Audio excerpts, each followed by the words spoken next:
सुना रहा आप हूँ। सभी को नमस्कार। मैं आज के कार्यक्रम के शुरुआत के लिए आमंत्रित करता हूँ अपने दोस्त दार्शिक जी को, और आए वो अपना सेवन की टेबल सुना, जो भी टेबल आए उनको आइए।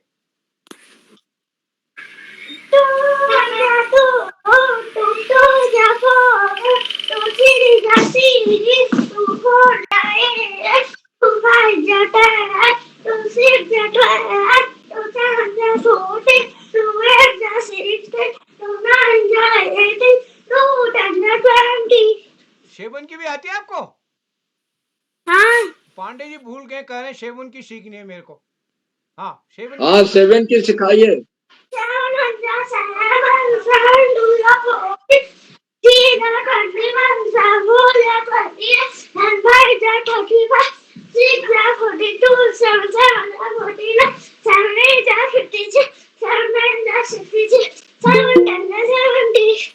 बहुत वंडरफुल, सुंदर, बहुत बहुत बढ़िया। सुंदर दार्शिक जी, आपने बहुत सुंदर किया। और आदरणीय पांडे सर तो सेवन की टेबल कितने दिन से सीखना चाह रहे थे, तो आपने टेबल सुनाई। या आदरणीय आकाश सर जुड़ गए हैं। नमस्कार सर, स्वागत है आपका। नमस्कार जी, नमस्कार। जी सर, शुरू भी करते हैं सर। बिल्कुल बिल्कुल। जी पांडे से शुरू करते हैं। जी, आदमी सारा को प्रणाम। जी, जी सभी जी मित्रों जी से जी, निवेदन है, शुरू अपना करें। माइक बंद कर लेंगे। सभी मित्रों से निवेदन है, आप सभी को नमस्कार। मैं बाल प्रहरी और बाल साहित्य संस्थान अल्मोड़ा उत्तराखंड की ओर से आप सभी का स्वागत करता हूं, हार्दिक अभिनंदन करता हूं आज के 970वें ऑनलाइन कार्यक्रम में।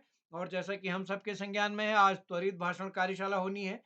और इस त्वरित का भाषण कार्यशाला के में आज के दूसरा चरण है। कल भी ये चरण रहा है और कल हमारी सामान्य ज्ञान की कार्यशाला होगी। तो आज के मुख्य अतिथि हैं हमारे बीच क्रिएटिव टीचर श्रीमती ज्योति शाह, जो कि राजकीय junior high school Soni Almora से हैं। आपके अपने स्कूल के बच्चे भी इस पटल पर पिछले कुछ समय से जुड़ रहे हैं। मैं आपका स्वागत करता हूं। और विशिष्ट अतिथि रेणु ओझा जी, जो कि बहुत अच्छी कविताएं लिखती हैं, कक्षा 12 की छात्रा। हमको उनसे हमें काफी उम्मीद है। तो रेणु जी, आपका स्वागत है। और अध्यक्षता करेंगे जिया पंत जी, जो कि कक्षा 7 की छात्रा हैं, विद्या मंदिर विवेकानंद इंटर कॉलेज गंगोली हाट से। और आज के इस कार्यक्रम का संचालन करेंगे हमारे दोस्त ईदांत जी। तो मैं स्वागत करता हूं आदरणीय श्री आकाश आशा सर, उप निदेशक शिक्षा विभाग उत्तराखंड, आदरणीय श्री श्याम पलट पांडे जी, संरक्षक बाल प्रहरी, अहमदाबाद गुजरात से। इस पटल पर प्रतिदिन हमारे साथ जुड़ने वाले डॉक्टर अशोक कुमार नेगी जी, जो कि हमारे बाल प्रहरी के संरक्षक भी हैं, खंडवा मध्य प्रदेश से। और इस पटल पर हमारे बीच प्रतिदिन जुड़ने वाले आदरणीय सुमित श्रीवास्तव जी और नरेंद्र पाल जी। और इस कार्यक्रम में हमारे साथ जुड़े हुए दीपा कलोनी जी, ब्रजमोहन जोशी जी। और इस पटल पर जुड़ने वाले सभी डॉक्टर RS राणा साहब हमारे बीच हैं, अशोक पंत जी हैं हॉलबाग से। और इस कार्यक्रम में हमारे साथ एक अन्य अभिभावक शिक्षक साथी सविता बैसी जी हमारे बीच हैं। मैं सभी का स्वागत करता हूं और आज के कार्यक्रम के संचालन के लिए मंच सौंपता हूं ईदांत जोशी जी को, जो कि कक्षा 8 के छात्र हैं, Yogi Joshi memorial public school Devidhura से। तो आज के इस कार्यक्रम में आप सबका स्वागत है। और कल के कार्यक्रम की सूची भी लगभग फाइनल होने वाली है सामान्य ज्ञान की। तो आप सब सादर आमंत्रित हैं सहमति देने के लिए। तो मंच सौंप रहा हूँ अपने दोस्त ईधान जी को। ईधान जी, स्वागत है आपका। मेरी आवाज आप तक पहुंच रही है? जी सर। स्वागत है जी, हार्दिक धन्यवाद। ओम गजाननं भूतगणादिसेवितं कपित्तजम्बोफलचारुभक्षणम् उमासुतं शोकविनाशकारकं नमामि विघ्नेश्वरपादपङ्कजम्। ज्ञानदायिनी मां शारदे के चरणों में मैं ईदांत जोशी, कक्षा 8, Yogesh Joshi memorial Shiv Shakti public school Devidhura Chamba Uttarakhand का छात्र, आज बाल प्रहरी की इस कार्यशाला में उपस्थित समस्त लोगों का हार्दिक स्वागत एवं अभिनंदन करता हूँ। मैं आज के मुख्य अतिथि श्रीमती ज्योति शाह जी, राजकीय junior high school Saini Almora से, विशिष्ट अतिथि रेणु ओझा दीदी, राजकीय बालिका इंटर कॉलेज खटीवा उधम सिंह नगर, और अध्यक्षता कर रही बहन जिया पंत, विवेकानंद इंटर कॉलेज गंगोली हाट पिथौरागढ़ से। मैं व बाल प्रहरी की इस पटल में जुड़े हुए श्रीमान उदय सिरौला जी, श्रीमान श्याम पांडे सर व श्रीमान आकाश सारस्वत सर और उपस्थित समस्त गणमान्य जन आप सबका हार्दिक एवं अभिनंदन करता हूँ। मैं अब आपको अपना परिचय दे देता हूँ।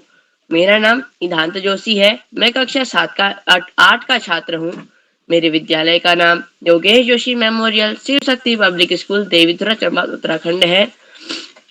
मेरे पिताजी का नाम श्री बृजभोज जोशी है व मेरी माता जी का नाम श्रीमती गीता जोशी है। अब मैं आपको बताता हूँ मैं बाल प्रहरी से कैसे जुड़ा।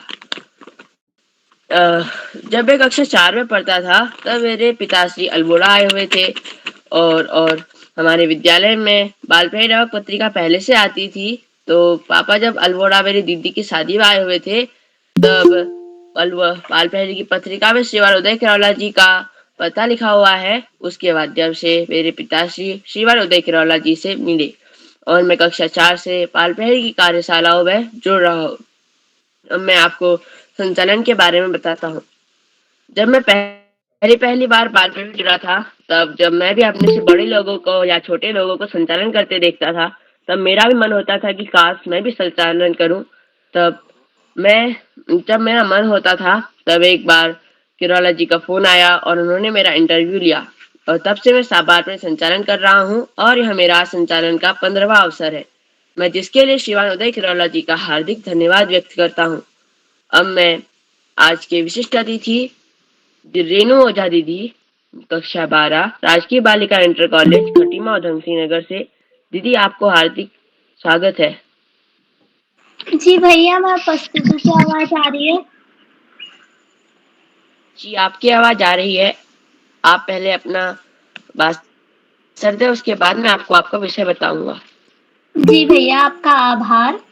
सर्वप्रथम ज्ञानदायिनी मां शारदे के चरणों में मेरा कोटि कोटि प्रणाम। मैं रेणु ओझा कक्षा 12 आदर्श राजकीय बालिका इंटर कॉलेज खटीमा की छात्रा आज बाल प्रहरी के इस 917वें ऑनलाइन कार्यशाला जो कि त्वरित भाषण कार्यशाला है, इसमें हमारे कार्यक्रम की आज की मुख्य अतिथि महोदया आदरणीय ज्योति साहा मैम जो कि राजकीय junior high school Soni Almora से है। मैम, मैं आपका स्वागत एवं अभिनंदन करती हूँ तथा आदरणीय श्याम पलट पांडे सर, आदरणीय अशोक कुमार नेगी सर तथा आदरणीय आकाश सारस्वत सर का भी मैं हार्दिक स्वागत एवं अभिनंदन करती हूँ एवं बाल प्रहरी के संपादक आदरणीय उदय किरौला महोदय जो हम सभी बच्चों के विकास हेतु प्रतिदिन कार्यशालाओं का आयोजन करते हैं, उनके लिए और हमारे विकास के लिए सोचते हैं, उनका भी मैं तहे दिल से स्वागत एवं अभिनंदन करती हूँ। और जैसे कि आज की कार्यशाला त्वरित भाषण कार्यशाला है जिसमें हमें तत्काल दिए हुए विषय में अपने शब्दों में तत्काल दिए हुए शब्दों में कुछ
याद हो जाए कविताओं को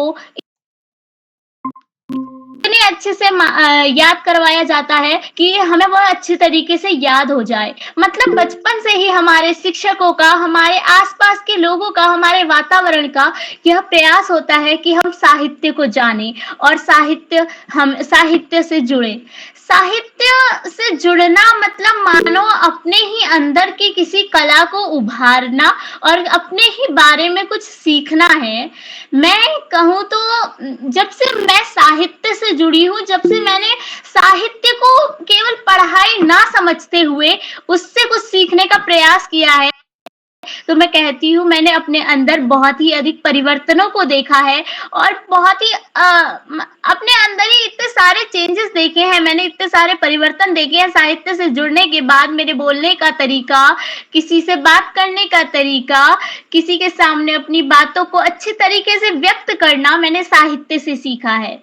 जहाँ बात की जाए हिंदी साहित्य की, तो हिंदी साहित्य में इतनी अधिक विधाएं हमें मिल जाती हैं जिसमें हम अपनी भावनाओं को व्यक्त कर सकते हैं। चाहे वह साहित्य की कविता लेखन विधा हो, साहित्य की निबंध लेखन विधा हो या आदि कुछ भी। इन विधाओं के माध्यम से हम इतना कुछ सीखते हैं, इतना कुछ अपने जीवन में आचरण करने के लिए हमें मिल जाता है कि हम एक तरफ से साहित्य का हमें धन्यवाद करना चाहिए। हम साहित्य के लिए साहित्य दान देने वाला और हम दान लेने वाले के रूप में हो जाते हैं। हिंदी साहित्य, जब से मैं साहित्य के अंदर प्रवेश करते हुए मैंने कविताओं को लिखना प्रारंभ किया है, तो मैंने अपने जीवन में कुछ नई चीजें अपने अंदर पाई है। मैं कहूँ तो एक रिश्ता कहा जाता है कवि का होता है कलम से। हिंदी साहित्य में कवि की तलवार कहा जाता है कलम को, क्योंकि वो इतनी ताकत रखता है कि वह सत्ता की बात लिखते हुए सत्ता को हिला सकता है और किसी गंभीर विषय पर लिखते हुए उस गंभीर विषय पर अपनी भावनाओं को व्यक्त करते हुए उस गंभीर विषय को अच्छे से व्यक्त करने का प्रयास करता है। तो इसी प्रकार साहित्य की अनेक विधाएं होती हैं, जैसे कहानी, निबंध लेखन, भाषण, ये अन्य विधाएं हैं जिससे हम बचपन से ही जुड़े हुए हैं। हम देखते हैं हमारे चाहे बचपन की जॉनी जॉनी यस पापा या फिर ट्विंकल ट्विंकल लिटिल स्टार या फिर टेबल पढ़ने के वो अनोखे तरीके हों जो हमें साहित्य में सिखाए जाते हैं। हमारी साहित्य की चाहे वो कहानियां हो, दो बैलों की कथा जो हमें मित्रता का भास करवाती हैं, या फिर हमारे पुस्तक की वो कहानियां हो जो हमें सत्य की ओर ले जाती हैं और हमें दिखाती है, हमारे आंखों में लगे दरवाजे को खोलती है और बताती है हमें कि क्या वास्तविकता है इस दुनिया की, और जो अज्ञानता हमारे मन से मिटाती है।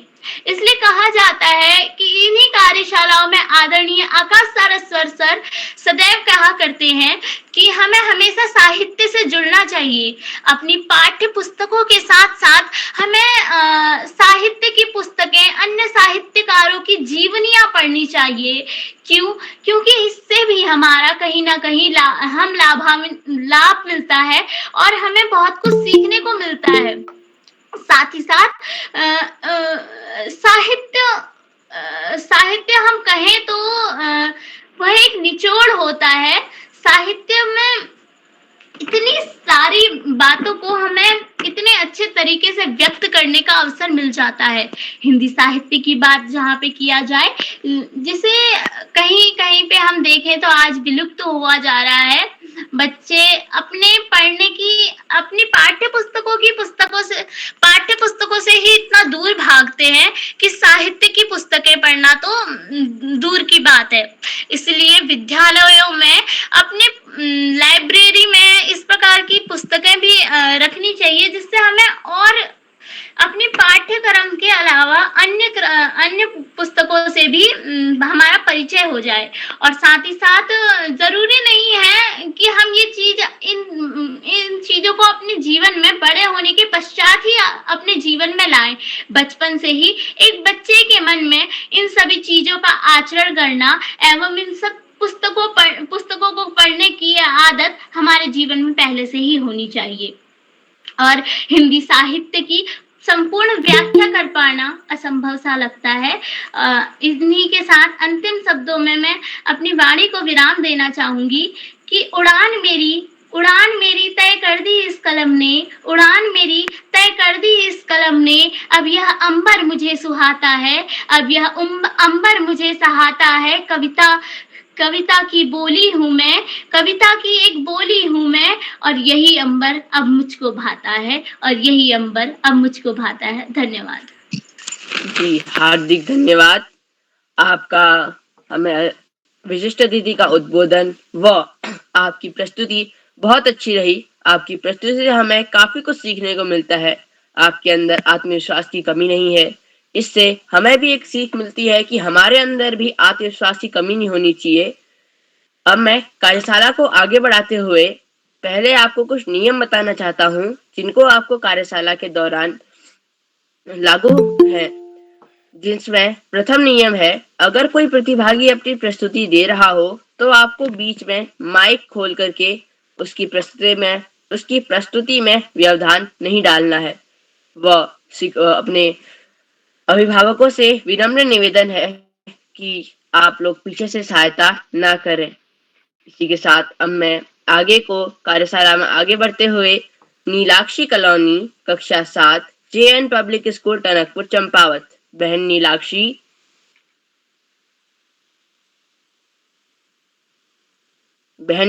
क्या आप हमारे बीच उपस्थित हैं?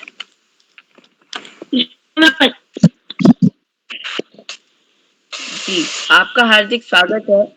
आपका विषय है इस बार गर्मी की छुट्टियों में मेरी योजना। बहन नीलाक्षी। जी भैया, आप सभी को मेरा प्रणाम। मेरा नीलाक्षी कक्षा 7 विद्यालय का नाम JN पब्लिक स्कूल टनकपुर जिला चंपावत है। तो जैसे कि आप सभी जानते हैं, आज त्वरित पाठशाला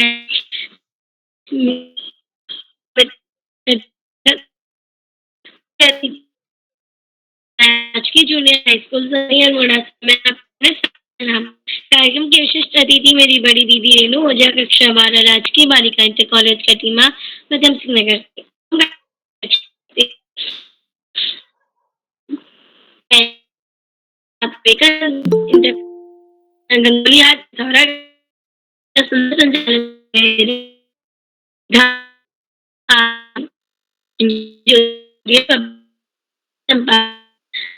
आप सब जानते हैं त्वरित भाषा कार्य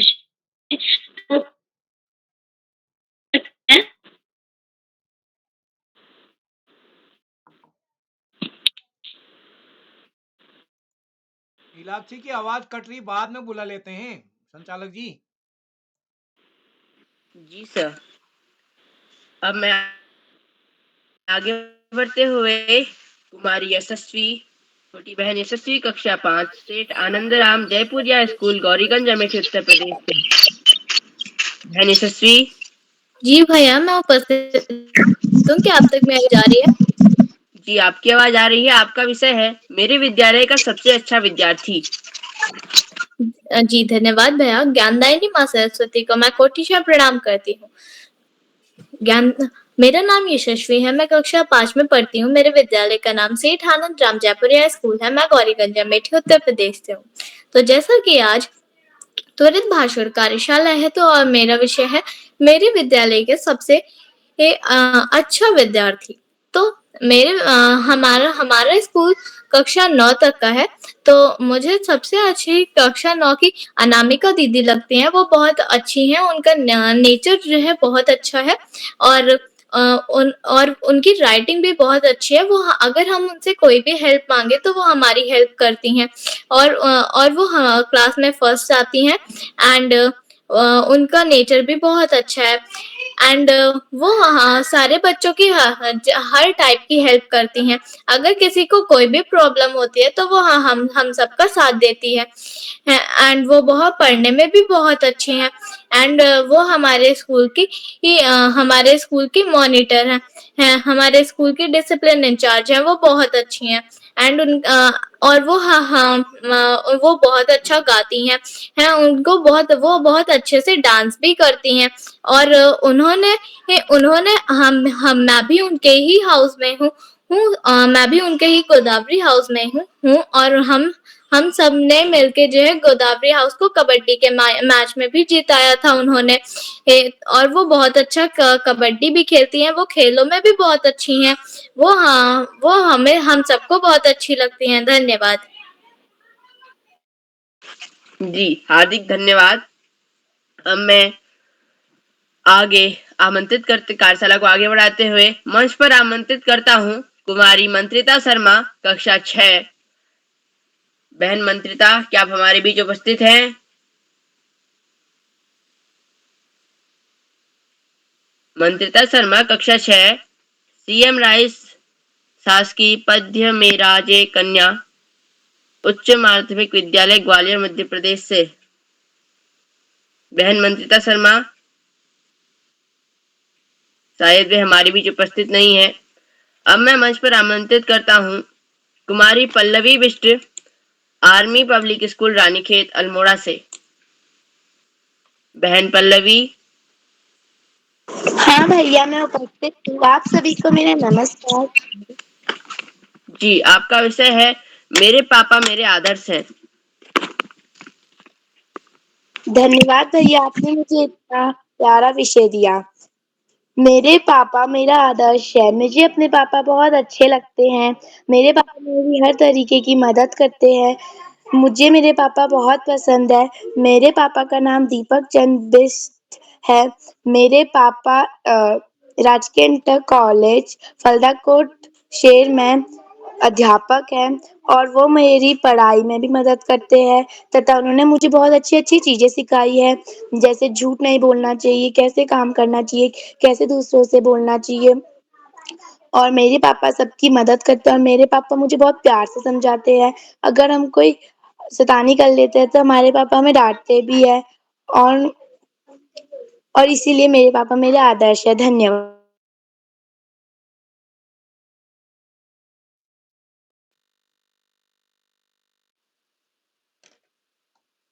जी हार्दिक धन्यवाद। आपकी प्रस्तुति बहुत अच्छी रही। अब मैं मंच पर आमंत्रित करता हूँ श्री जोगाराम, कक्षा 8, राजकीय प्राथमिक विद्यालय बेनीवालों की ढाली राजस्थान से। हाँ भैया, मैं उपस्थित हूँ। क्या आपको मेरी जोगाराम। आवाज आ रही है? जी, आपकी आवाज आ रही है। आपका विषय है कभी कभी मैं स्कूल में बोर हो जाता हूँ। सबसे पहले ज्ञानदायिनी सरस्वती माता को मेरा प्रणाम। मेरा नाम जोगाराम, कक्षा 8, मेरे विद्यालय का नाम राजकीय प्राथमिक विद्यालय मैनी वालों की रानी जनपद बाढ़ में राज्य राजस्थान।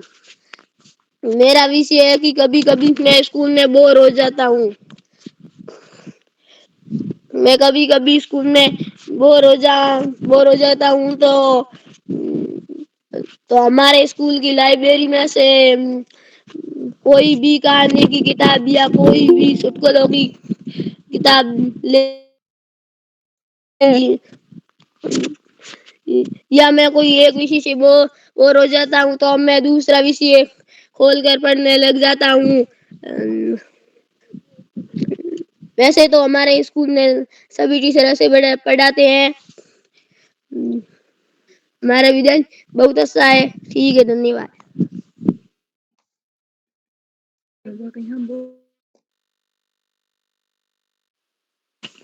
जी हार्दिक आभार।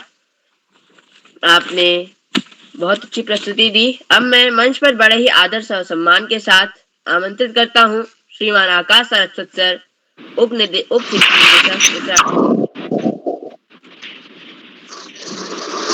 धन्यवाद, बहुत बहुत धन्यवाद प्रिय ईधान।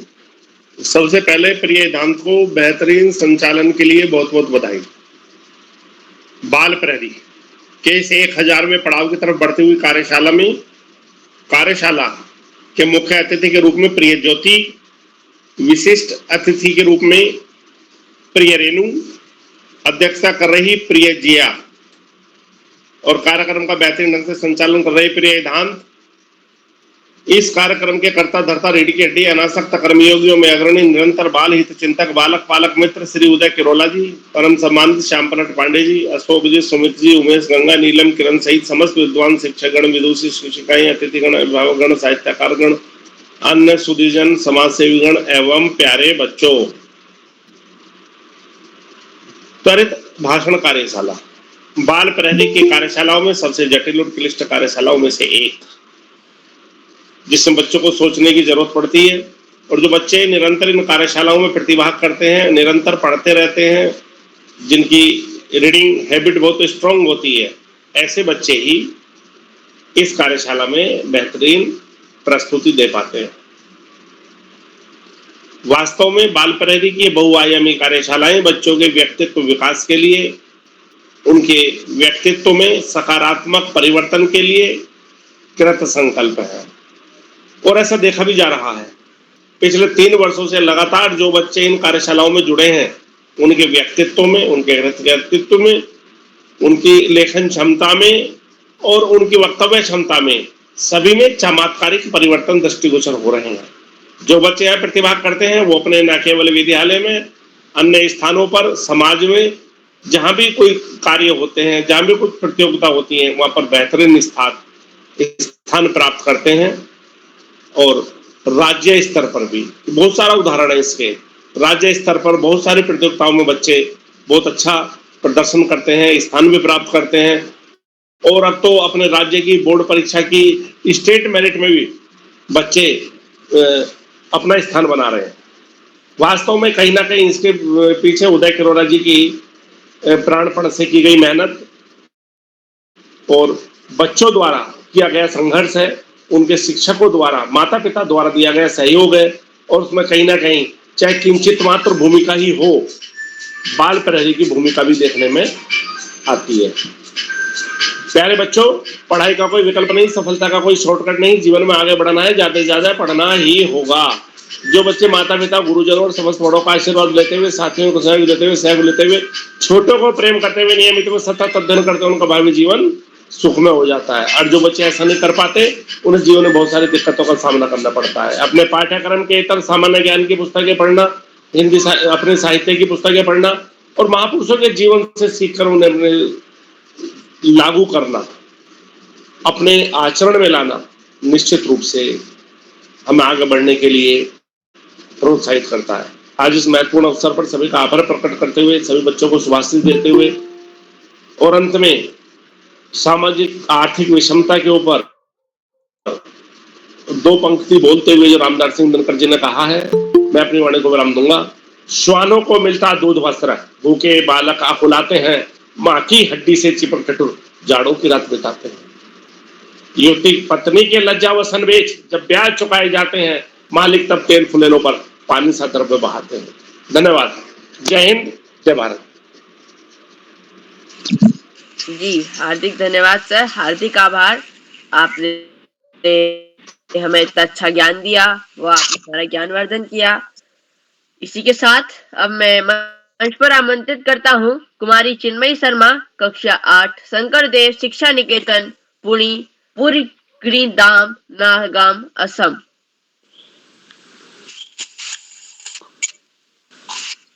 चिन्मयी शर्मा।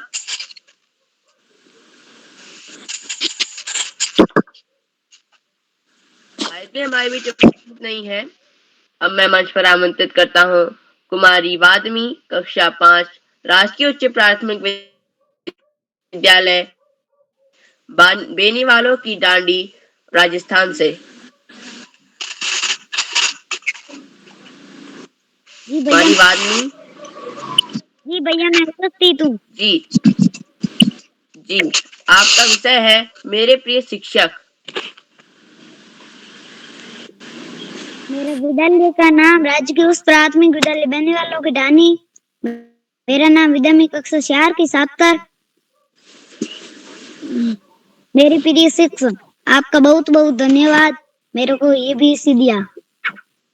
मेरे प्रिय शिक्षक बहुत अच्छे हैं, हमको बहुत अच्छे पढ़ाते हैं हमारे विद्यालय में 5 प्रिय शिक्षक है और हमको बहुत अच्छे विषय पढ़ाते हैं और हमको बहुत अच्छा सीखने को मिलता है हमारे प्रिय शिक्षक को और हमको बहुत अच्छा पढ़ाते हैं प्रिय शिक्षक और धन्यवाद।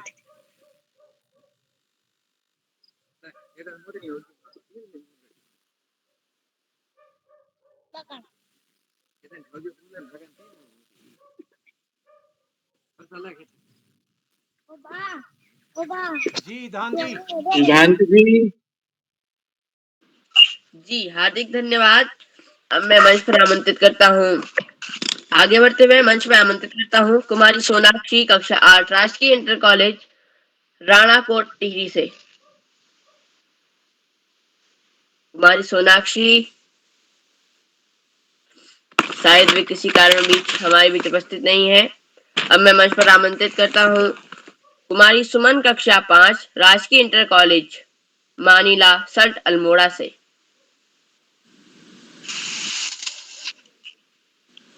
बहन सुमन शायद वे भी हमारे बीच उपस्थित नहीं है।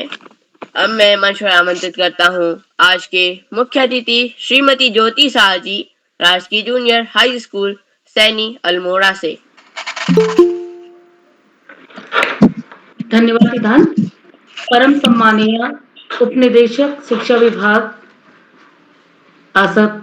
सारस्वत सर, कार्यक्रम के हमारे उदय किरौला जी जो शायद इस कार्यक्रम के जनक हैं, संरक्षक श्याम पटल पांडे सर, अशोक नेगी सर, विशिष्ट अतिथि रेणु ओझा जी, अध्यक्षता कर रही जिया पंजी और कुशल संचालन कर रहे हमारे ईधान भाई ईधान, मध्य प्रदेश से खांडवा से डाइट से अशोक नेगी सर जो लगातार चैट के माध्यम से बच्चों का उत्साहवर्धन करते हैं, Narendra Pal sir, Deepa ma'am, doctor आर.एस. सर और जितने भी इसमें बच्चे जुड़े हुए हैं, जितने मेरे सीनियर्स जुड़े हुए हैं और जितने अभिभावक जुड़े हैं, उन सभी का हार्दिक स्वागत एवं अभिनंदन करती हूँ इस पटल के माध्यम से।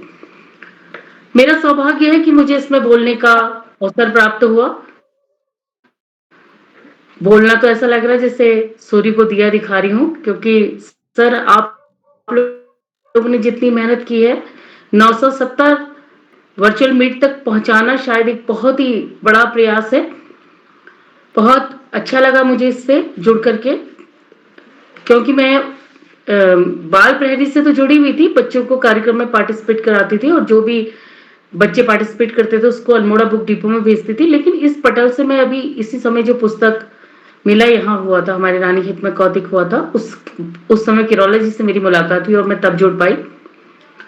बहुत अच्छा लग रहा है बच्चों को सुन करके, बहुत ही परिमार्जित भाषा और ज्ञान, ऐसा लग रहा है कि बहुत छोटी सी उम्र में इन्होंने बहुत कुछ सीख लिया है। अक्सर मेरा भी जो ड्यूटी लगती है मेरी, वो ज्यादातर लगती है मेरी संचालन में ही, और जब संचालन मुझे पहली बार मिला बच्चों, जब मैं 6th क्लास में पढ़ती थी उस समय मुझे मिला, तो उस समय मुझे याद आती कि मैं थर थर कांप रही थी कि कैसे संचालन होगा। लेकिन ये उन शिक्षकों का भी प्रयास है जिन्होंने इस काबिल बनाया है कि आज हम धारा प्रवाह बोल पाते। बहुत अच्छा आप लोग बोल रहे हैं, लेकिन एक बात कहना चाहूंगी कि जब हम बोलते हैं तो बोलने के लिए हमें पहले बहुत अच्छा श्रोता होना बहुत जरूरी होता है, और इसके लिए हम जितना ज्यादा पढ़ते हैं, जितना ज्यादा सुनते हैं, उतने हमारी शब्द भंडार बढ़ता है, और जितना हम उसको समझने का प्रयास करते हैं उससे हमारे विचार बढ़ते हैं, आइडियाज आते हैं। हम जो कुछ बोलते हैं बच्चों, वो इतना सधा हुआ होना चाहिए कि एक वाणी ही एक ऐसी चीज है जो अपनों को पराया और परायों को अपना बना देती है। हमारे कितने क्रांतिकारी हुए हैं, देशभक्त हुए हैं, उन लोगों ने बच्चों जब वो जेल में रहते थे तो जेल में रहकर भी उन लोगों ने लिखा है। राम प्रसाद बिस्मिल हैं, भगत सिंह हैं। और हम लोग जब कभी कहते हैं कि समय नहीं है हमारे पास, तो ये बड़ा एक ऐसा लगता है कि समय क्यों नहीं होता हमारे पास, इस समय को हम कहाँ से ला सकते हैं, क्या खरीद सकते हैं हम इस समय को? नहीं बच्चों, ये खरीदा नहीं जाता। जो समय होता है उसको बचाया जाता है या नींद से और या मनोरंजन से। ये विद्यार्थी जीवन है, इसके 2 भाग होते हैं। जो बच्चे पहले भाग में मेहनत करते हैं, वो दूसरे भाग में आराम करते हैं, और जो इस समय आराम करते हैं, तो जब दूसरा चरण शुरू होता है बच्चों, उस समय उनको बहुत मेहनत करनी पड़ती है। तो आज अगर आप मेहनत करते हैं, तो निश्चित रूप से बाद में आपको जीवन में बहुत आराम मिलेगा, बहुत सुख सुविधाएं मिलेंगी। लेकिन अगर आज आप समय खो देंगे, तो ये समय, आज का दिन, मुझे लगता है हमारे किसी के भी जीवन में लौट करके नहीं आने वाला है। तो ये समय जो है, ये बहुत बहुमूल्य है, इसको आप बचाएं और पढ़ने में लगाएं। मैं अपने बचपन की ओर आपको ले चलती हूँ कि मैं पढ़ने में बहुत ज्यादा पढ़ती थी। जो कुछ किताबें होती थी घर के अंदर, जो बच्चों के लिए आती थी, चंदा मामा और उस जमाने में पराग, नंदन, ये किताबें तो होती थी। साथ में साथ जो मेरे फादर पढ़ा करते थे, तो वो भी किताबें रहा करती थी घर में, तो उनको भी पढ़ डालती थी। जो कुछ मिला, अखबारी से ही कुछ भी चीज, पढ़ने की लत थी। और ये पढ़ने की लत बच्चों काम आई बाद में, जब ये, चाहे मैं टीचिंग में आई, आज टीचिंग को भी 25 वर्ष पूरे हो चुके हैं इस विभाग में, और उससे पहले चाहे प्राइवेट में जॉब किया, तो मुझे लगता है कि वो शब्द भंडार बहुत काम है। मैं कुछ कविताओं की भी रचना करती हूँ और लेखन कार्य भी करती हूँ, बट स्कूल में भी पढ़ाती हूँ, शाम को अपने भी बच्चों को पढ़ाती थी। अब तो नैया पार लग गई, तीनों बच्चे पढ़ करके चले गए, लेकिन ऐसा कभी नहीं लगा कि समय नहीं मिला। तो समय मैनेज करने से मिलता है, आपको काम नहीं थकाता। अगर आप काम को व्यवस्थित रूप से करते हैं, तो निश्चित रूप से आपको समय मिलेगा, बहुत सारा, पढ़ने के लिए भी मिलेगा, खेलने के लिए भी मिलेगा, मनोरंजन के लिए भी मिलेगा। लेकिन आपको अपनी पूरी दिनचर्या एक व्यवस्थित रूप में बनानी पड़ेगी। हमेशा ध्यान रखना पड़ेगा कि अगर दिन बहुरते हैं, तो शिक्षा से बहुरते हैं बच्चों, लेकिन शिक्षा के साथ साथ अपने व्यक्तित्व को बहुमुखी बनाना बहुत जरूरी होता है। हम जितना हर क्षेत्र में आगे बढ़ेंगे, उतनी हमारी पहचान बनेगी, और जब पहचान बनती है, तो जीवन बड़ा सरल और सुगम हो जाता है। निरौला जी, जिन्होंने इस कार्यक्रम के मैं जनक कहूंगी, और पांडे जी और नेगी सर पालनहार हैं इस कार्यक्रम के, उन दोनों के लिए मैं कहना चाहूंगी कि त्याग दी सब ख्वाहिश है कुछ अलग करने के लिए, राम ने खोया बहुत राम बनने के लिए। निश्चित रूप से सर, आप लोगों का त्याग है जो इस कार्यक्रम को इस सीमा तक लाया है, और ये कार्यक्रम बहुत आगे जाएगा और बच्चों को चहुमुखी विकास में योगदान देगा। ये मेरी शुभकामनाएं हैं। और बच्चों के लिए कहना चाहूंगी कि बच्चों, आप हमारे जीवन का आधार हो। अगर हम शिक्षक हैं, तो हमारे लिए हम क्या हैं? हम केवल आपके रास्ते के लैंप हैं बच्चों। थोड़ा भी आपको रोशनी दे पाए, तो ये, मैं तो यही सोचती हूँ कि मैं आपके रास्ते का एक दिया हूँ और कुछ नहीं। तो किसी भी बच्चे को जो इस पटल से जुड़ा हो, ना जुड़ा हो, मेरी आवश्यकता जब भी पड़े, तो आप मुझे पुकारें जरूर। मैं निश्चित रूप से आपके साथ खड़े आपको मिलूंगी। और जितना अच्छा ये कार्यक्रम है, और जितने प्रबुद्ध लोग, जितने अच्छे बच्चे इससे जुड़े हुए हैं, तो निश्चित रूप से अगर आप इस संगत में आप रहते हैं और आप केवल सुनते भी हैं, तो भी आपकी ज्ञान का विकास होगा। रहीमदास जी का एक दोहा है कि रहीमन यो सुख होत है उपकारी के संग, बांटन वाले को लगे जो मेहंदी को रंग। तो जब दूसरे के हाथ में मेहंदी लगाते, तो अपने हाथ में रंग खुद ब खुद चढ़ जाता है। और बच्चों, जो काम भी हमें करना है, अपने समाज के लिए करना है, अपने देश के लिए करना है। ज्यादा ना कहते हुए, क्योंकि आप लोग बोर हो रहे होंगे और अभी अपने कार्यक्रम का इंतजार कर रहे होंगे, सगत भगत सिंह की चंद पंक्तियों से अपने वक्तव्य को विराम दूंगी। लिख रही हूं आगाज जिसका, लिख रही हूं आगाज जिसका, कल उसका अंजाम आएगा। मेरे लहू का हर कतरा मेरे वतन के काम आएगा। मैं रहूं या ना रहूं, ये बात और है, मेरे बाद भी मेरे वतन पे मिटने वालों का सैलाब आएगा। जय हिंद, जय भारत। आपका बहुत बहुत आभार। जी, हार्दिक आभार मैम, आपने हमें काफी ज्ञानवर्धक बातें बताई, जिसके लिए हम आपके आभारी रहेंगे। अब कार्यक्रम को आगे बढ़ाते हुए आमंत्रित करता हूँ कुमारी सुस्मिता, कक्षा 12, LBS विद्यालय भारदा, हनुमानगढ़ी, राजस्थान से। दीदी सुस्मिता। उपस्थित हूँ जी। मंच पर उपस्थित सभी को मेरी ओर से सादर प्रणाम। क्या आप तक मेरी आवाज आ पा रही है? जी, आपकी आवाज आ रही है। आपका विषय है लड़कियों को कभी भी डरना नहीं चाहिए। जी, मेरा विषय है लड़कियों को कभी डरना नहीं चाहिए। तो ये आज के समय के अनुसार इस विषय पर हमें चर्चा करने की वैसे काफी आवश्यकता है। आजकल लड़कियों को निडर होना बहुत आवश्यक है।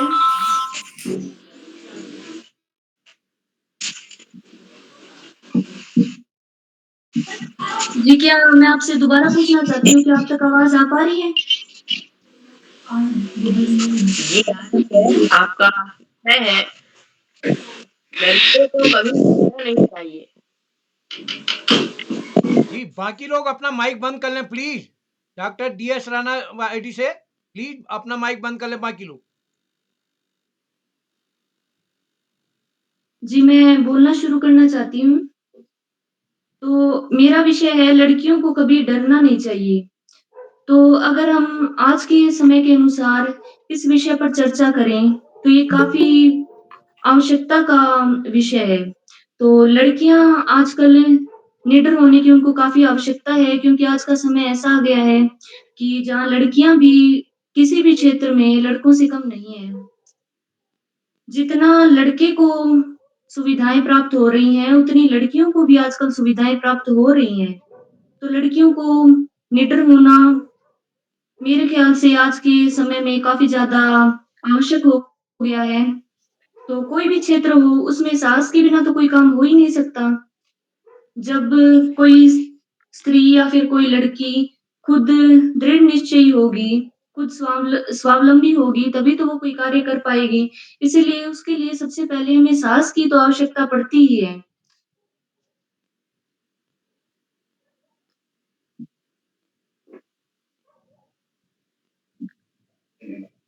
जी, धन्यवाद। लास्ट में अब मैं मंच पर आमंत्रित करता हूँ राष्ट्रीय राणा कक्षा 5 द्वारा। जी दीदी, दादा मैं उपस्थित हूँ। जी, आपका हार्दिक स्वागत है। आपका विषय है सुबह से शाम तक मेरी दिनचर्या।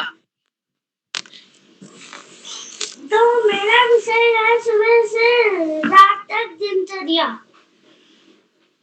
तो मैं सुबह को तो अपना बस्ता पैक करता हूँ और 6:30 पर स्कूल को निकल जाता हूँ। जब मैं स्कूल से आता हूँ 1 बजे, तो मैं घर आके हाथ पाँव धोता हूँ। फिर मैं अपना गृह कार्य करने लग जाता हूँ और मेरी रात की दिनचर्या है, रात को काम करता हूँ, एक्स्ट्रा काम करता हूँ और फिर जब बाल पहरी होती है, फिर बाल पहरी करने लग जाता हूँ। धन्यवाद।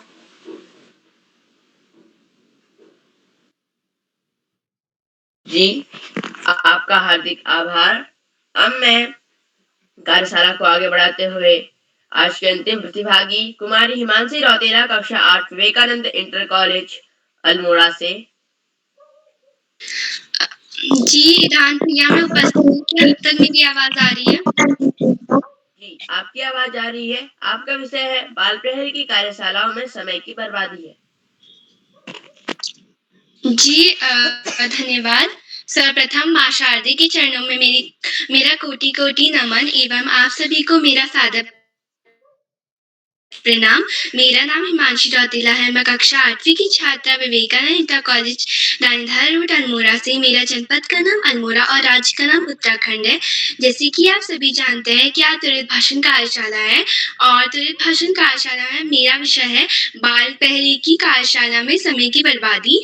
तो मैं अपना विषय में बोलना शुरू करती हूँ।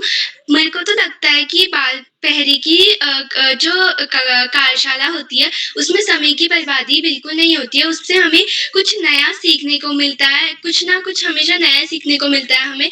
कभी कुछ तो कभी कुछ और मतलब यहाँ पे जुड़ के हमें बहुत अच्छा भी लगता है। जैसे आज त्वरित भाषण कार्यशाला है तो उसमें हम कैसे अपने विचारों को त्वरित मतलब बिल्कुल उसी समय विषय दिया गया और हम बोले, उससे हमें हम बोल पाते हैं उसकी वजह से और मतलब बहुत सारी चीज़ें सीखने को मिलती है। जब से मैं इस बाल पहरी जो कार्यशाला से जुड़ी हूँ, मुझे बहुत कुछ सीखने को मिला और हाँ, ऐसे ही होता है जैसे हम किसी चीज़ जोड़ते हैं, तो हमें किसी से सीखने को मिलता है कुछ और हम उसे कुछ सिखाते हैं। तो मुझे नहीं लगता कि बाल पहरी से समय की बर्बादी होती है, बल्कि समय का उपयोग होता है। मेरे को ये बाल पहरी में जुड़ना बहुत अच्छा लगता है और मैं हमेशा बाल पहरी में जुड़ते रहूँगी। इतना कह के अपनी वाणी को विराम देती हूँ। धन्यवाद। जय हिंद, जय भारत।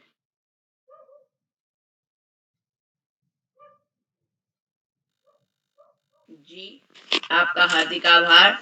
अब मैं मंच पर बहुत ही आदर के साथ आमंत्रित करता हूँ श्रीमान श्याम प्रसाद पांडे सर को। श्रीमान श्याम प्रसाद पांडे सर, क्या आप तक मेरी आवाज आ रही है?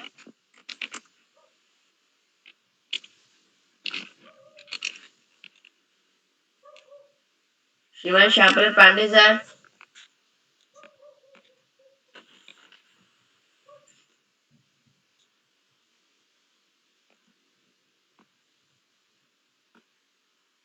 श्रीमान पांडे सर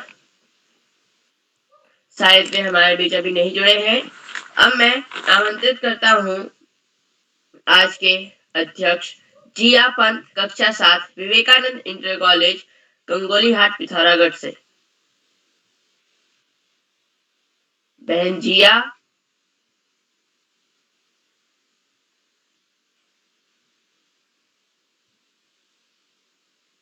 सर क्या मेरी आवाज आ रही है? आ रही डियर, आ रही। पांडे जी भी जुड़े हैं लेकिन उनका माइक बंद है। चलिए आगे बढ़ते हैं, छोटे वालों को बुला लेते हैं, फिर देखेंगे। पांडे जी को बुला लेना। अब मैं छुट्टे हुए साथियों को बुलाता हूँ। नीलाक्षी कॉलोनी, कक्षा 7, JN स्कूल, टनकपुर, चंपावत। बहन नीलाक्षी जी, आपका विषय है इस बार में गर्मियों की छुट्टियों मेरी योजना। जी, आप सभी को मेरा प्रणाम। मेरा नाम मीनाक्षी कलानी है। मैं कक्षा 7 की छात्रा हूँ। मेरे विद्यालय का नाम जैन पब्लिक स्कूल, टनकपुर, जिला चंपावत है। तो जैसे कि आप सभी जानते हैं, आज त्वरित भाषण कार्यशाला है, तो कार्यशाला की मुख्य अतिथि श्रीमती ज्योति शाह मैम, राजकीय junior high school, Soni, Almora से। मैम, आपको मेरा सादर प्रणाम।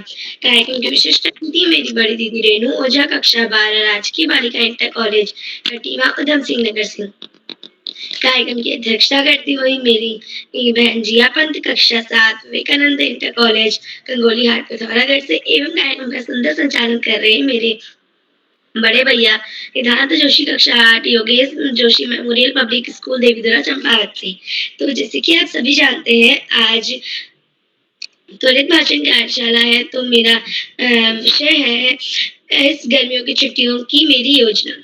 तो जैसे कि आप सब जानते हैं, अभी गर्मियों की छुट्टी पड़ने वाली है और यहाँ 25 से 26 तारीख से गर्मियों की छुट्टी पड़ती है। तो मैंने भी सोचा है कि मैं सबसे पहले गर्मियों की छुट्टी में अपना सारा जो भी हमें गृह कार्य मिलता है, हॉलिडे होमवर्क मिलता है, वो करूँगी और फिर मैं घूमने जाऊँगी। और मैं अपनी इस गर्मियों की छुट्टी में अपने घर में कामों में मदद करूँगी, क्योंकि हमारे पूरे 1 महीने की गर्मियों की छुट्टी पड़ती है, तो मैं अपने घर में मम्मी की काम में मदद करूँगी और कहीं घूमने जाएँगे हम, तो हम वहाँ जाएँगे और बहुत सारी चीज़ें मैं इस गर्मियों की छुट्टी में सोचा है कि मैंने इस गर्मियों की छुट्टी में करूँगी। और मैंने ये भी सोचा है कि इस गर्मियों की छुट्टी में मैं सुबह उठ के पूजा करूँगी और जैसे शाम में मैं रोज़ हनुमान चालीसा पढ़ूँगी। ऐसे ये सारी गीता के श्लोक भी मैं याद करूँगी। मैंने सोचा है कि मैं जब मेरा आजकल के दिन चल रहे हैं, तो मैं 2-2 श्लोक याद करती हूँ, लेकिन अब जैसे गर्मियों की छुट्टी पड़ेंगी, तो मैं 4 श्लोक याद करूँगी गीता के 1 दिन के। मैंने ये सारी चीज़ें सोच रखी हैं कि मेरी गर्मियों की छुट्टी में मुझे ये सारी चीज़ें करनी ही करनी है। तो धन्यवाद, शुभ रात्रि।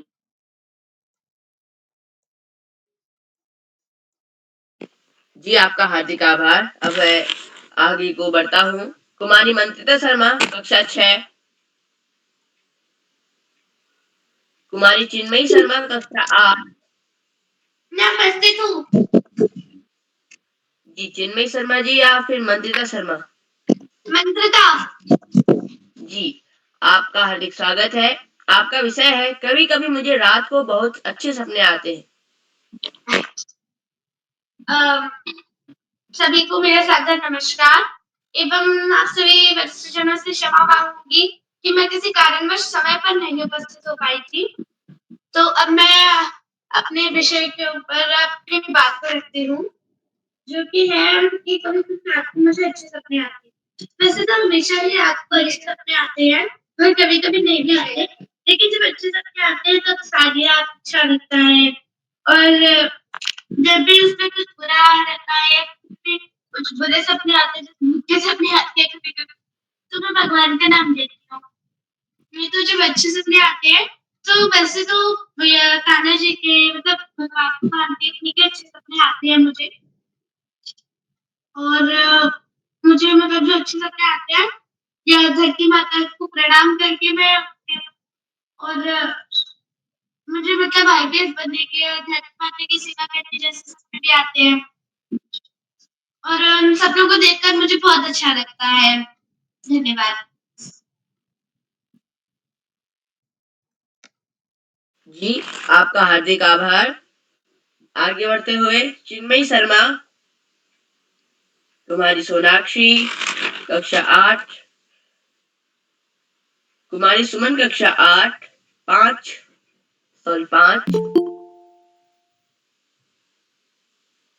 अब मैं मंच पर आमंत्रित करता हूँ श्रीमान श्याम पलट पांडे सर।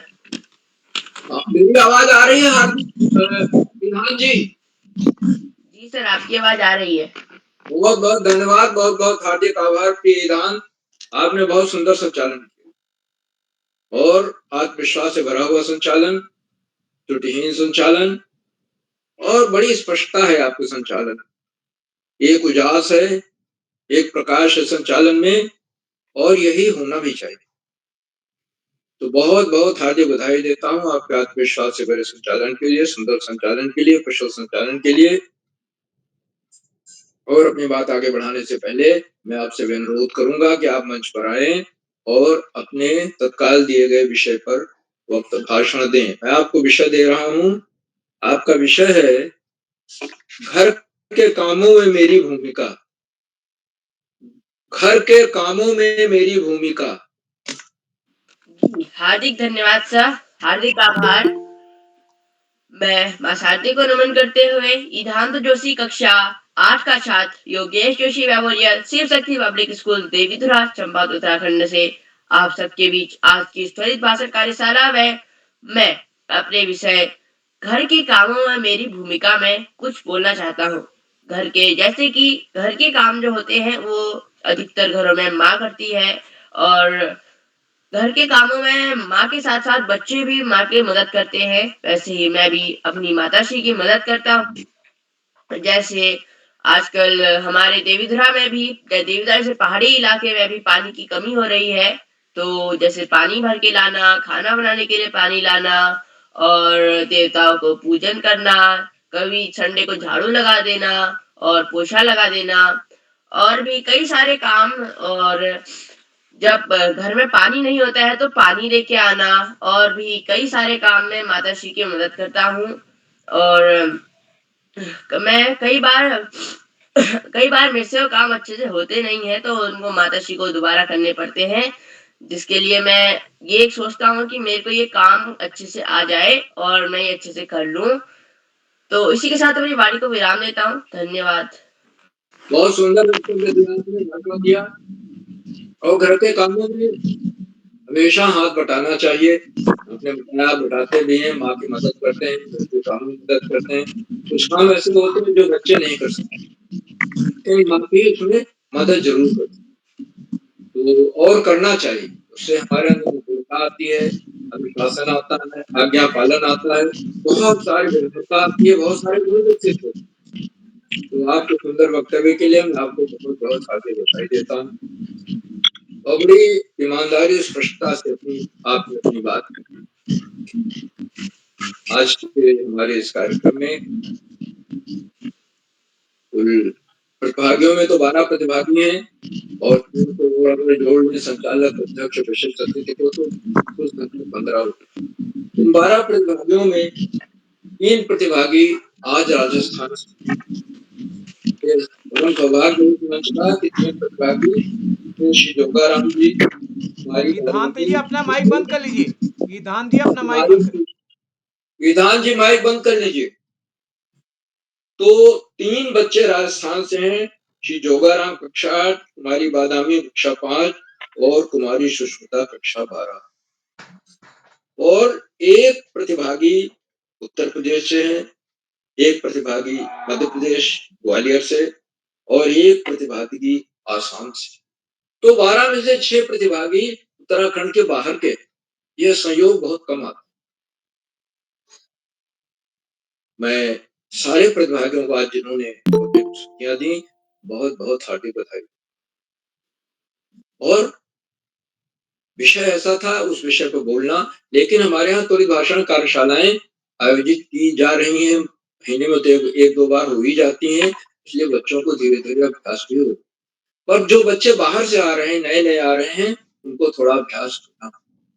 सबको एक बार बहुत-बहुत हार्दिक बधाई। आज के कार्यक्रम की अध्यक्षता कुमारी जिया पंत कर रही हैं, कक्षा 7 की छात्राएं विवेकानंद कॉलेज अंगोली हाट पिथौरागढ़ से। जिया जी को भी आमंत्रित किया जाएगा। उनका मैं हार्दिक स्वागत और अभिनंदन करता हूँ। अपना अध्यक्षीय वक्तव्य देंगी और दिए गए विषय पर अपना तत्काल भाषण भी देंगे। आज की हमारी विशेष अतिथि कुमारी रेणु ओझा हैं, कक्षा 12 की छात्राएं कटिमापुर ऊधम सिंह नगर से हैं।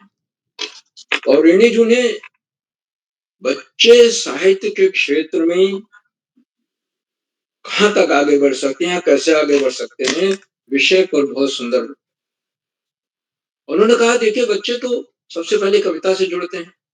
आप एक टेबल ले लीजिए, टेबल भी जब सुनाते हैं, बच्चे याद करते हैं तो एक कविता के रूप में ही याद करते हैं, तो गा कर याद करते हैं।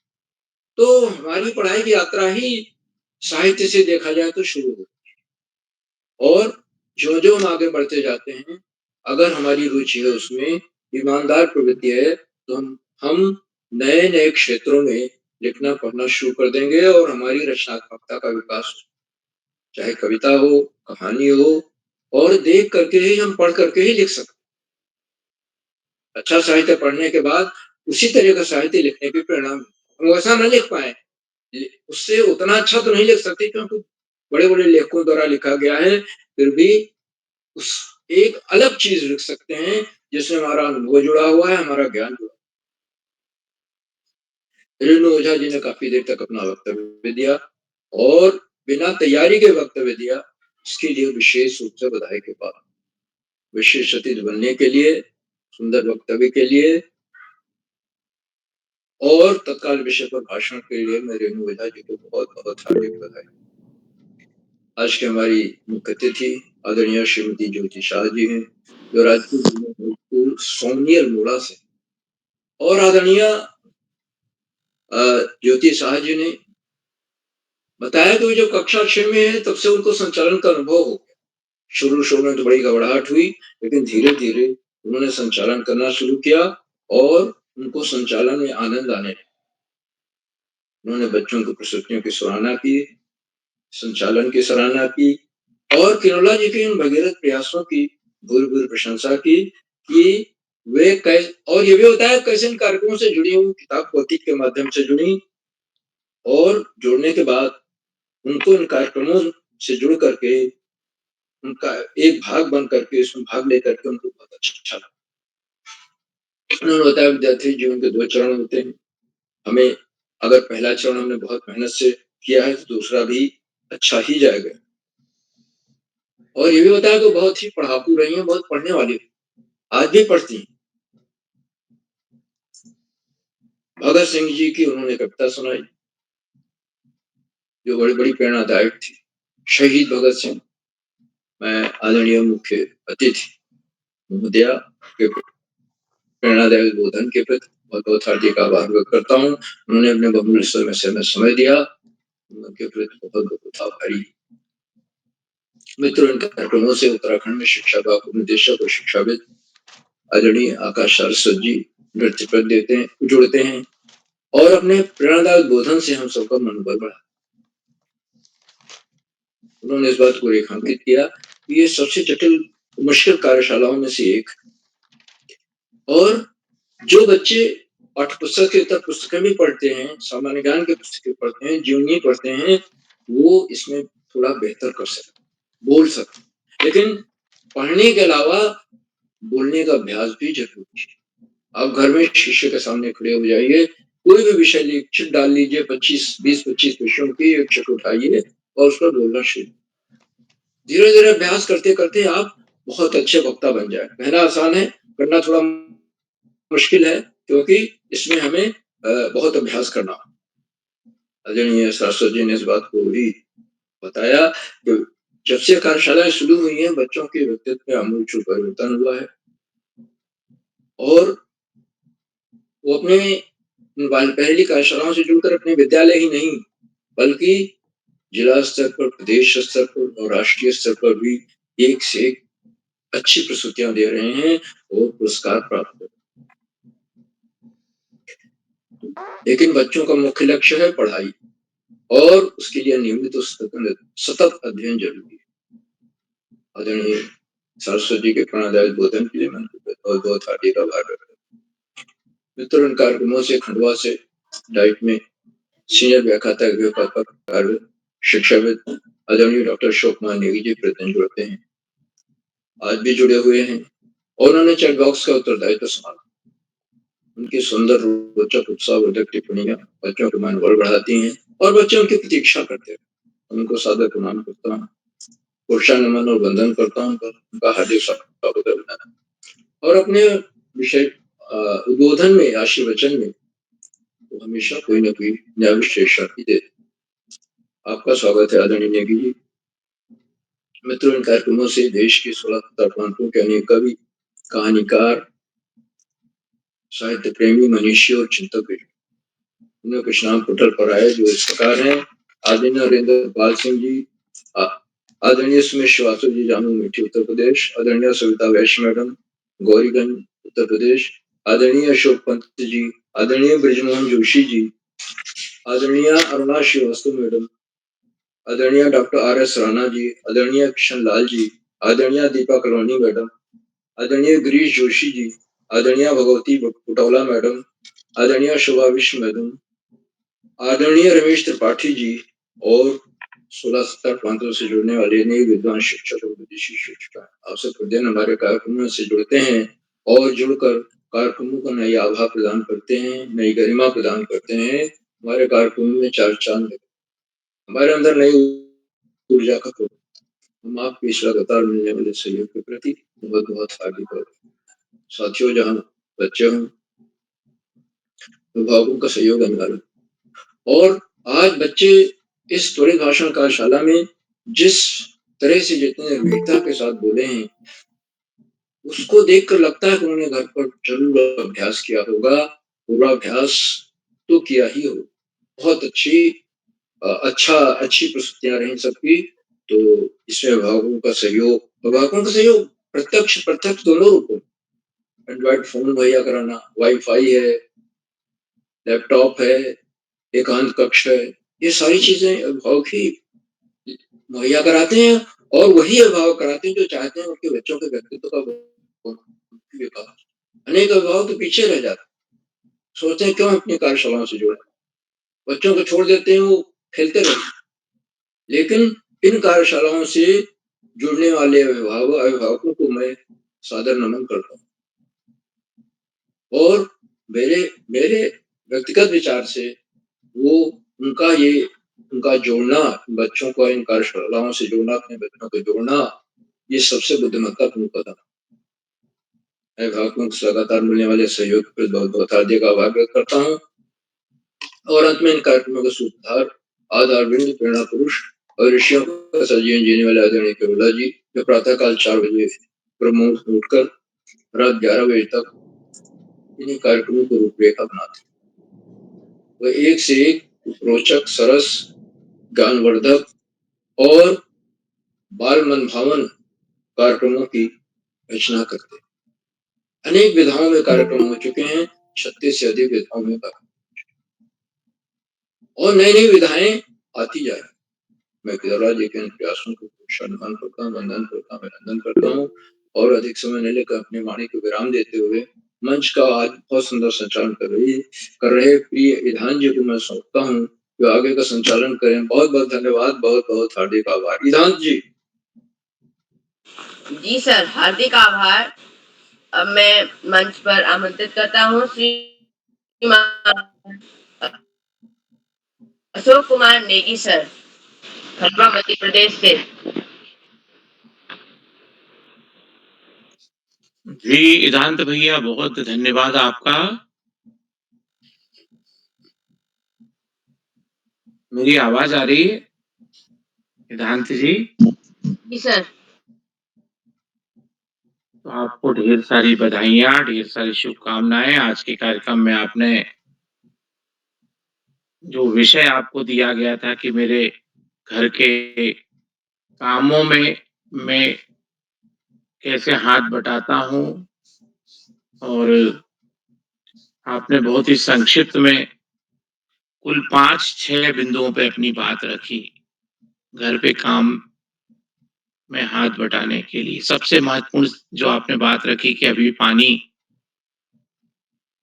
जो है वो आपके निवास स्थान पे कम आ रहा है या उसकी कमी हो गई, तो वो पानी भरने का काम, पेयजल लाने का काम आप कर रहे हैं।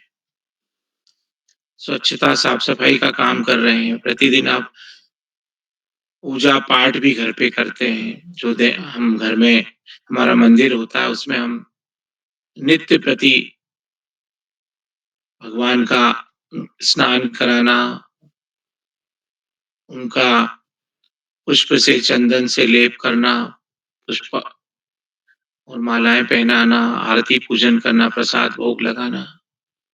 तो ये काम, बहुत से ऐसे काम होते हैं जो नित्य प्रति के काम होते हैं, हमें उनको अपनी दिनचर्या में शामिल करना चाहिए। ये घर के काम में नहीं शामिल होती कुछ चीज़ें, हमारे रूटीन में होती हैं। आप पढ़ाई के लिए मान लो बाहर जाएँगे, आप जिस कमरे में रहेंगे वहाँ आपको साफ-सफाई, झाड़ू-बहारा करना, अपने कपड़े धोना। छोटे-छोटे काम हैं जो हमको खुद से करने की आदत भी डालने की आवश्यकता है। तो आपने जो घरों पे काम चलते हैं उसमें हाथ बटाने में ऐसे विशेष कार्य होते हैं जो हम कभी-कभार करते हैं। जो रूटीन के काम हैं वो हमें प्रतिदिन अपनी दिनचर्या में शामिल करना चाहिए। हम करते भी हैं उन चीज़ों को। आज की प्रस्तुति के लिए आपको टोकरी भर-भर के आशीर्वाद प्रेषित करते हैं, और आपके जो संचालन का जो तरीका है, आत्मविश्वास से भरा हुआ है, उसके लिए भी हम आपको ढेर सारी बधाइयाँ देते हैं। बाल प्रहरी मंच पर त्वरित भाषण कार्यशाला का निरंतर दूसरा दिवस है ये और बाल प्रहरी का 917वां ऑनलाइन कार्यक्रम है। इस कार्यक्रम की मुख्य अतिथि मंच पर विराजमान आदरणीय श्रीमती ज्योति शाह जी, जो राजकीय junior high school Soni Almora से हैं। आपका बहुत अभिनंदन और स्वागत करते हैं। आपने आज अपने विचारों से बच्चों का मनोबल बढ़ाया और बच्चों की प्रस्तुतियों की सराहना की। आपने अपने खुद के अनुभव भी साझा किए, उसके लिए भी हम आपको हार्दिक धन्यवाद प्रेषित करते हैं, आभार ज्ञापित करते हैं। बाल प्रहरी के प्रति आपका जो लगाव है, जो स्नेह है, वो यूँ ही बना रहे। और आप बाल प्रहरी पर सोनी अल्मोड़ा आपका जो विद्यालय है, वहाँ से अनेक बच्चों को जोड़ती हैं, उसके लिए भी आपको हम धन्यवाद प्रेषित करते हैं। बहुत-बहुत आभार आपका। बाल प्रहरी मंच पर विशिष्ट अतिथि के रूप में विराजमान बड़ी दीदी रेणु ओझा दीदी, जो खटीमा उधम सिंह नगर से हैं। आपका भी बहुत अभिनंदन है। अध्यक्षता कर रही जिया पंत दीदी, जो गंगोली हाट पिथौरागढ़ से हैं। आपका भी स्वागत है। और संचालन कला कौशल में आभा बिखेर रहे श्री इदांत जोशी भैया, जो कक्षा 8 के विद्यार्थी हैं, Yogesh Joshi memorial public school Devi Dhura Champawat से। आपका एक बार पुनः हम अभिनंदन करते हैं। आज के कार्यक्रम में प्रतिभाग करने वाले दोस्तों में नीलाक्षी कलोनी दीदी टनकपुर चंपावत से, यशस्वी दीदी गौरीगंज अमेठी उत्तर प्रदेश से, मंत्रिता शर्मा दीदी ग्वालियर मध्य प्रदेश से, पल्लवी बिष्ट दीदी रानीखेत अल्मोड़ा से, जोगाराम जी कक्षा 8 के विद्यार्थी हैं आप, बैनी बालों की ढाणी राजस्थान राजकीय उच्च प्राथमिक विद्यालय से आप जुड़ रहे हैं, आपका भी बहुत अभिनंदन है। चिन्मयी शर्मा दीदी जो अभी नौगांव असम से है, वो जुड़ नहीं पाई हैं, किसी कारण से हम उनकी भी प्रतीक्षा कर रहे हैं। बादामी दीदी कक्षा 5 बैनी वालों की ढाणी राजस्थान से, आपका भी बहुत अभिनंदन है दोस्त। सोनाक्षी दीदी रणाकोट टेहरी से, सुमन जी मानिला सल्ट अल्मोड़ा से, आपका बहुत अभिनंदन है। और सुष्मिता दीदी बड़ी दीदी जो एलबीएस विद्यालय भादरा से कक्षा 12वीं की विद्यार्थी हैं, हनुमानगढ़ राजस्थान से, आपको भी ढेर सारा आशीर्वाद और आपका अभिनंदन है। दार्शिक से राणा भैया कक्षा 5 सरस्वती शिशु मंदिर द्वारा हट अल्मोड़ा से, और हिमांशी रोतेला दीदी, आप सभी दोस्तों का बहुत स्वागत है इस मंच पर, बालपैरी मंच पर। आपने आज त्वरित भाषण कार्यशाला में अपने ऐसे विषयों को आपके सामने आपने अपने विचारों के साथ में रखा जो आपने पहले कभी सोचे भी नहीं होंगे। कई विषय तो मुझे लगता है कि आप पहली बार सुनते हैं, जैसे कि मंत्रिता जी को सपने के शीर्षक से जो विषय दिया गया, मुझे लगता है कि ऐसे जो विषय होते हैं हमारे दिमाग में अचानक हमारे सामने आते हैं और इसी का नाम होता है त्वरित भाषण।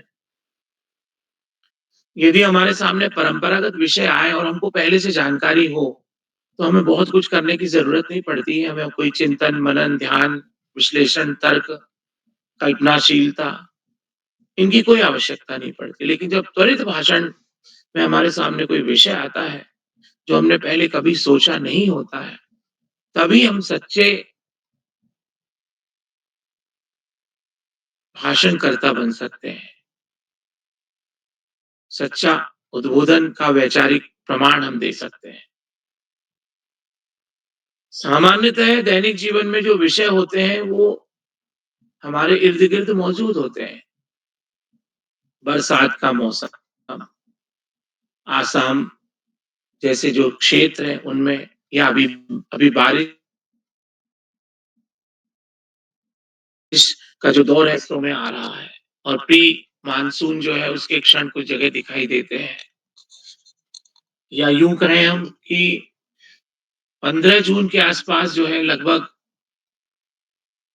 बारिश का दौर शुरुआती उसमें आ जाता है। तो ऐसे विषय की हम जब कल्पना करते हैं और हम उसमें अपने भाषण में अपनी बातों को शामिल करते हैं, तो नई-नई चीज़ें आती हैं हमारे सामने।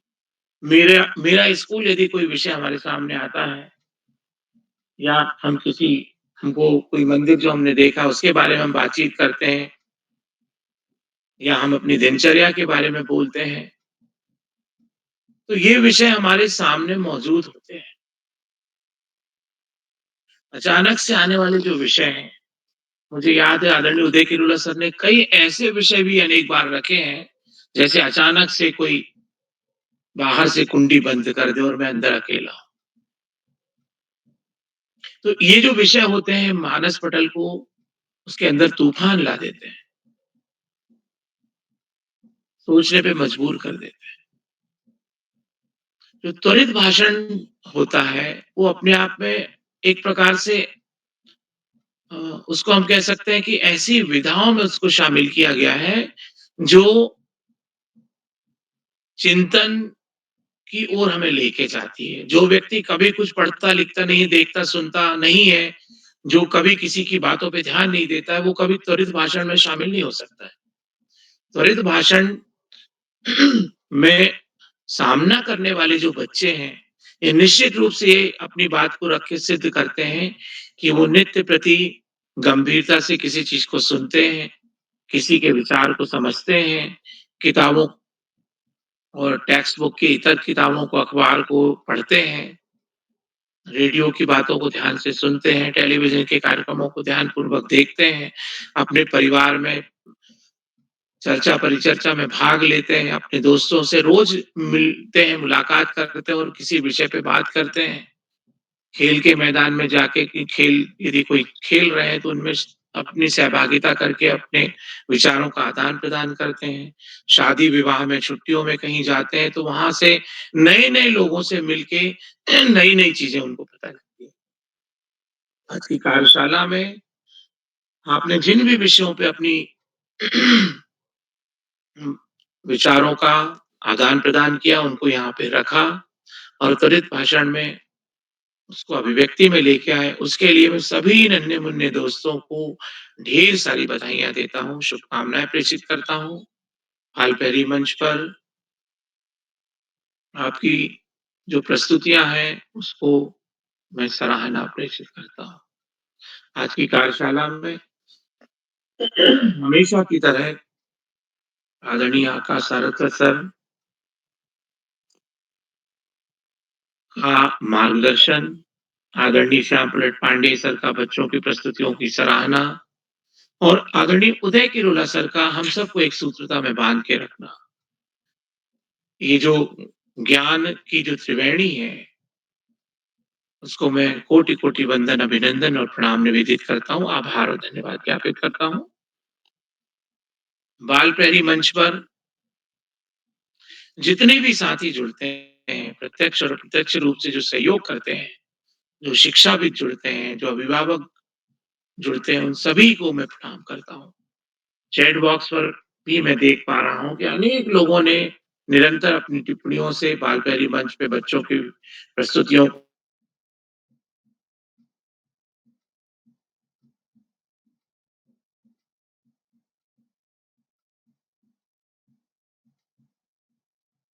नरेंद्र पाल सिंह जी हैं, आदरणीय शोभा बिष्ट जी हैं, दीपा त्रिपाठी जी हैं, तो मैं आप सभी का बहुत अभिनंदन करता हूँ।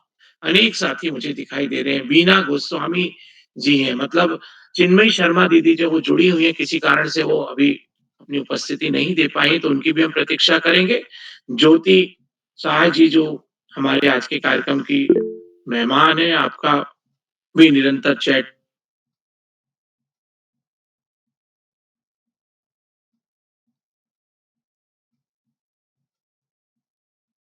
और धन्यवाद। उमा जोशी जी ने अपनी बात को साझा करते हुए कहा कि आप आंगनवाड़ी कार्यकर्ता हैं और पनघट गुलोली नामक स्थान से आप जुड़ी हुई हैं और आपका एक बार हम पुनः अभिनंदन करते हैं और बाल प्रहरी मंच पर सुंदर संचालन करने वाले दोस्त सिद्धांत जोशी भैया को शुभ रात्रि के साथ हम मंच सौंपते हैं। बहुत-बहुत धन्यवाद, बहुत आभार आपका। शुभ रात्रि। सिद्धांत भैया। जी, शुभ रात्रि सर। अब मैं मंच पर आमंत्रित करता हूँ छूटे हुए प्रतिभागी कुमारी चिन्मयी शर्मा, कक्षा 8, शंकर देव शिक्षा निकेतन, पुरगी दाम, नालंदा, असम से। बहन चिन्मयी। जी मैं उपस्थित हूँ। जी, इसका विषय है असम में बरसात का मौसम। नमस्ते। परम बंधना ज्ञानदायिनी माँ सरस्वती को नमन करते हुए मैं कुमारी चिन्मयी शर्मा, कक्षा 8 की छात्रा, विद्यालय का नाम शंकरदेव विद्या निकेतन, पुणे गोदाम, नगांव, असम से सभी का स्वागत एवं अभिनंदन करती हूँ। तो आज के इस त्वरित भाषण कार्यशाला में उपस्थित मुख्य अतिथि, विशिष्ट अतिथि, अध्यक्ष एवं सभी प्रतिभागियों का अभिवादन करते हुए एवं उदय किरोला सर जी का विशेष रूप से धन्यवाद करते हुए मैं आज के मेरे विषय पर एक भाषण रखने जा रही हूँ। तो मेरा विषय है असम में बरसात का मौसम। तो ये विषय मुझे बहुत पसंद रहा और आदरणीय किरोला सर जी को भी मेरा बहुत बहुत प्रणाम एवं धन्यवाद। तो आज का मेरा विषय है असम में बरसात का मौसम। असम में बरसात का मौसम अच्छा तो होता है, लेकिन भयानक काफी विशेष रूप से होता है, क्योंकि बरसात के मौसम में हमारे असम में बाढ़ होती है, बहुत बाढ़ होती है और बाढ़ के कारण विभिन्न लोगों की क्षति होती है, नुकसान होता है, उनकी खेती बर्बाद होती है एवं उनका घर नदियों में नदी के पानी बहा लेती है और लोगों का आने जाने में भी बहुत असुविधा का जन्म होता है। लोग आते जाते नहीं पाते हैं, उनको सरकार की तरफ से कभी-कभी जल-पानी भी नहीं मिलती है। तो इस कारण बरसात के मौसम में असम के लोगों को बहुत सी परेशानियाँ भी उठानी पड़ती हैं। और बरसात के मौसम के कारण असम में जो शस्य श्यामला धान है, हम उसकी खेती करती हैं। और बरसात के मौसम में धान की खेती से हम काफ़ी फसल उगा लेते हैं और वो फसल काफ़ी अच्छा होता है, जिसकी वज़ह से हमें चावल खाने को मिलते हैं। तो हमारी धान की जो खेती है, धान की खेती में बरसात के मौसम का विशेष भूमिका है। तो असम में बरसात के मौसम में बाढ़ तो होती ही है, साथ में इसकी उपकारिता भी है। हमारे असम की जो कृषि है, कृषि व्यवस्था है, उसपे सहाय होती है और सरकार भी धान की खेती को और उगाने में और उसे और भी अधिक सबल बनाने के लिए सरकार भी हमारी सहायता करते हैं और एवं किसानों को भी बहुत सुविधा होती है जब असम में बरसात का मौसम शुरू हो जाता है। जब बरसात आती है तो मुरझाए गए शस्य पुनर्जीवित हो जाते हैं, जिसकी वजह से किसानों के दिल में खुशियों के उमंग छा जाते हैं। तो जब बाढ़ होता है तब बहुत असुविधा उठानी पड़ती है, विशेषकर जो भी गाँव के लोग हैं, गाँव के जो भी इलाके हैं, उन इलाकों में बहुत असुविधा होती है जब बाढ़ का पानी नदी से मिट्टी तक आ जाती है, लोगों के घरों में घुस जाती है और जिसकी वजह से उनको बहुत असुविधा होती है।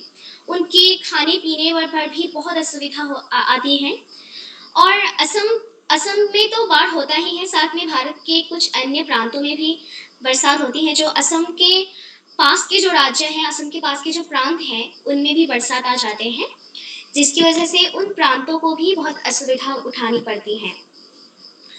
और असम में बाढ़ के कारण विभिन्न जनजाति और उनके शस्य श्यामला खेतियों पर बहुत असुविधा आ जाती है। जब बाढ़ चला जाता है, उसके बाद लोगों के बीच में बीमारियां शुरू हो जाती हैं। जैसे कॉलेरा, डिप्थेरिया आदि विभिन्न प्रकार की बीमारी शुरू हो जाती हैं जब बाढ़ संपन्न हो जाता है और उसके बाद उनके खाने-पीने में भी बहुत असुविधा आ जाती है। खाने-पीने कभी-कभी कुछ दूषित पानी लोगों को खाना पड़ता है।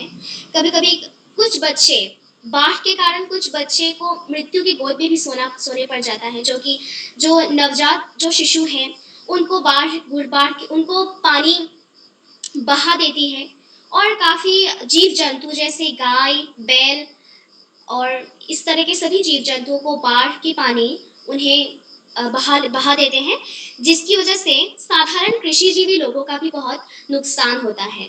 उनके घरों में जो भी गाय, बैल हैं, उनके अभाव से उन्हें दूध नहीं मिलता है और जिसकी वजह से पूरे इलाके में एक असुविधा की सृष्टि हो जाती है। तो असम में बरसात के मौसम के बारे में मैंने आप सबको इन बातों का अवगत कराया है और सरकार ने भी बाढ़ को कम कराने के लिए काफ़ी कुछ व्यवस्था की है। काफ़ी रूप से हमें पेड़-पौधे प्लांट करने के लिए सरकार ने हमें निर्देश दिया है, क्योंकि जब पेड़-पौधे मिट्टी पर रहेंगे तो बाढ़ को पेड़-पौधे रोक सकते हैं और मिट्टी को भी और बाढ़ के बाद मिट्टी नदी में मिल जाती है। नदी की पानी मिट्टी को बहा लेती है, तो उसी कारण से मिट्टी बह जाता है और काफ़ी लोगों के घरों में भी असुविधा होती है और घर भी नदी के पानी बहा लेते हैं। तो बाढ़ के कारण बहुत से लोगों की असुविधा और नुकसान होता है और जिसकी वजह से उनके जीवन में काफ़ी गहरा प्रभाव पड़ता है और उनका खुशहाली का जीवन भी कभी-कभी नष्ट हो जाता है। लेकिन बरसात के मौसम के कारण कितने ही लोगों की सुविधा होती है। इसका वर्णना देना बहुत नामुमकिन है, क्योंकि असम में बरसात का मौसम कभी-कभी प्रलयंकारी रूप भी लेते हैं और कभी-कभी उपकारी रूप भी लेते हैं। तो इसी के साथ मैं अपनी वाणियों को विराम देती हूँ। धन्यवाद।